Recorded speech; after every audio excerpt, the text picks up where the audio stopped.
चाय से शुरू हुई थी सरकार और गाय पे अटक गई और विकास की मौसी 10 साल में रास्ते में भटक गई। बोलते हैं कि गाय हमारी माता है पर माँ की रक्षा करना इन्हें नहीं आता है। अरे अभी तो शुरुआत है, ये तो ट्रेलर है, पिक्चर बाकी है। मैं बस ये कहना चाहती हूँ कि इस बीजेपी सरकार ने पिछले 10 सालों में इस देश के लिए क्या किया, उससे बड़ी तालिका बनेगी कि 10 साल में क्या क्या कर सकते थे पर किया नहीं। 2014 में जो किसान मोदी है तो मुमकिन है सोच के और अच्छे दिन के ख्वाब देख के बीजेपी को वोट दे रहा था, आज 10 साल बाद वो बोलता है कि मोदी है तो नामुमकिन है। शायद अभी वो किसान है भी नहीं। तो इसीलिए मैं बोलना चाहती हूँ कि समय बड़ा महत्वपूर्ण होता है अध्यक्ष महोदय और बड़ा बलवान। बंगाली में हम एक बात बोलते हैं कि समय गेले साधन होबे ना।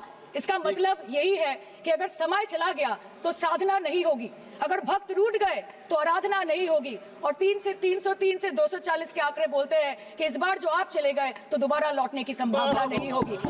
अरे उधर वाले बता इसमें बुरा क्या है, हवा के 4 झोंके अगर इधर से भी गुजर जाए तो। सर मैं धन्यवाद देना चाहती हूँ जादवपुर लोकसभा क्षेत्र के लोगों का, जिन्होंने मुझे भारी बहुमत से यहाँ पे जिता के भेजा और ये पैगाम दिया कि पश्चिम बंगाल में नफरत की रणनीति और धोखेबाजी की राजनीति नहीं चलेगी।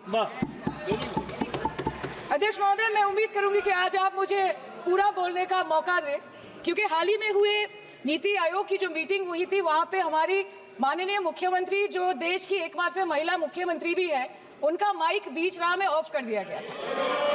वो बंगाल के अरे अभी तो शुरुआत है, ये तो ट्रेलर है, पिक्चर बाकी है। अध्यक्ष महोदय, मैं आपसे ये बोलना चाहती हूँ कि वो बंगाल के हक के लिए यहाँ पे सवाल उठाने आई थी, वो बंगाल के लोगों की बात रखने यहाँ पे आई थी, लेकिन उनका माइक ऑफ कर दिया गया। आपके माध्यम से मैं सदन में उपस्थित वहाँ जो बैठे हैं माननीय सदस्य, कोई भी घटना को सर एक लाइन आप डिलीट करेंगे सर, एक लाइन सर, मैं यही बताना चाहती हूँ कि बंगाल के लोगों का आगे जाके बंगाल के लोग आपके पार्टी की माइक ऑफ कर देंगे। बस एक चुनाव बाकी, आप देख लीजिएगा। सर नीट के घोटाले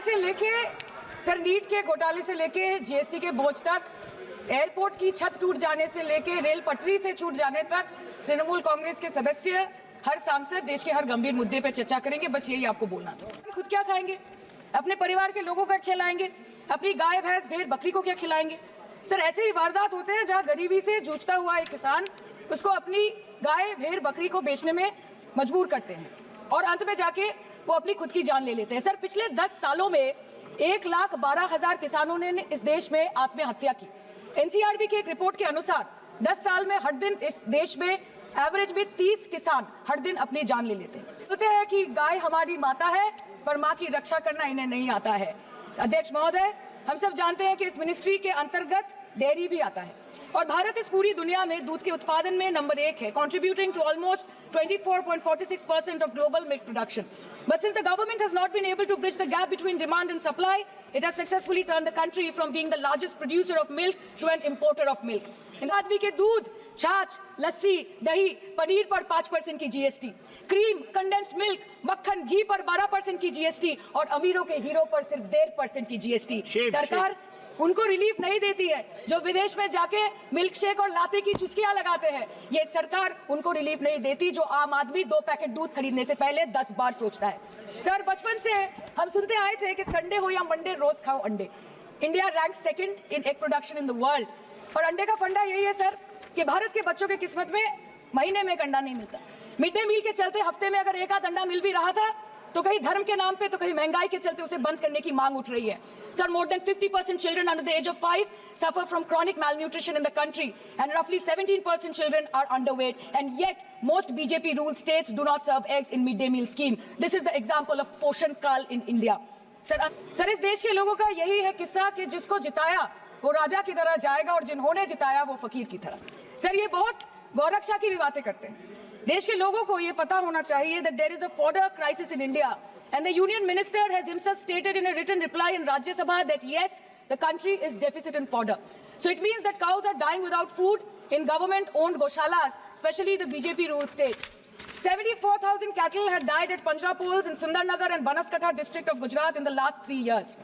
200 cows were found dead in Madhya Pradesh's Shivpuri district. 173 cows allegedly died in a week in Chhattisgarh, and 74,016 cows had died in Hingonia Gaushala in Jaipur during the previous BJP government in Rajasthan. तो sir पहले खाना ही नहीं मिला, fodder crisis, फिर मिल भी जाए तो इतना महंगा कि किसान खरीद ही नहीं पा रहा है, फॉडर इन्फ्लेशन, और सर खाना मिल भी जाए तो पशुओं की बीमारी। उससे मुकाबला करने के लिए इस सरकार ने क्या किया? The Parliamentary Standing Committee on Agriculture, Animal Husbandry and Food Processing presented its report which stated that 32.7 lakh cattle were infected by the viral lumpy skin disease across several states and a whopping 2.4 lakh cattle died within months.